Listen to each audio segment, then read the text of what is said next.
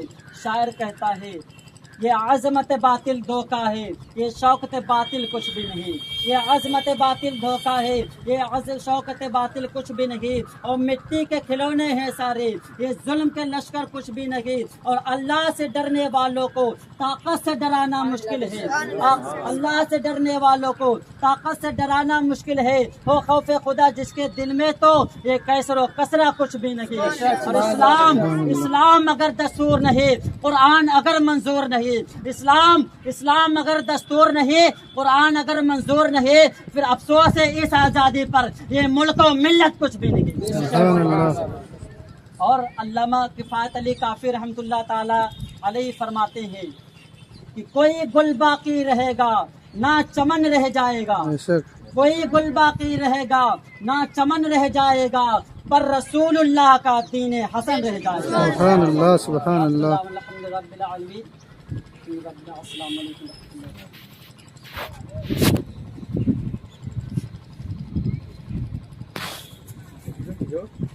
اللہ۔